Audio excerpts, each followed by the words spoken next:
কেউ কথা রাখেনি। সুনীল গঙ্গোপাধ্যায়।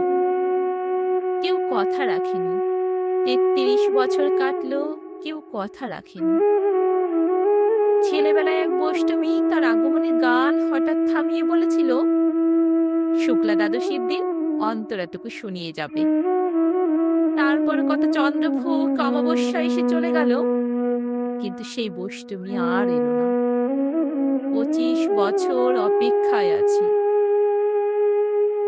মামাবাড়ির মাঝি আদির আলী বলেছিল, বড় হও দাদা ঠাকুর, তোমাকে আমি ৩ প্রহরের বিল দেখাতে নিয়ে যাব, যেখানে পদ্ম ফুলের মাথায় সাপ আর ভ্রমর খেলা করে।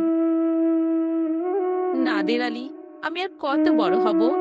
আমার মাথায় এই ঘরের ছাদ ফুঁড়ে আকাশ স্পর্শ করলে তারপর তুমি আমায় ৩ প্রহরের বিল দেখাবে? একটাও রয়্যাল গুলি কিনতে পারিনি কখনো। লাঠি লজেন্স দেখিয়ে দেখিয়ে চুষেছে লস্কর বাড়ির ছেলেরা। ভিখারির মতন চৌধুরীদের গেটে দাঁড়িয়ে দেখেছি ভেতরের রাস উৎসব।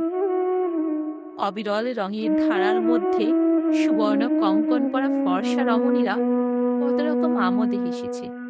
আমার দিকে তারা ফিরেও তাকায়নি। বাবা আমার কাঁধ ছুঁয়ে বলেছিলেন, দেখিস একদিন আমরাও। বাবা এখন অন্ধ, আমাদের দেখা হয়নি কিছুই। সেই রয়্যালগুলি, সেই লাঠি লজেন্স, সেই রাস উৎসব আমায় কেউ ফিরিয়ে দেবে না। বুকের মধ্যে সুগন্ধি রুমাল রেখে করুণা বলেছিল, যেদিন আমায় সত্যিকারের ভালোবাসবে, সেদিন আমার বুকেও এরকম আতরের গন্ধ পাবে। ভালোবাসার জন্য আমি হাতের মুঠোয় প্রাণ নিয়েছি।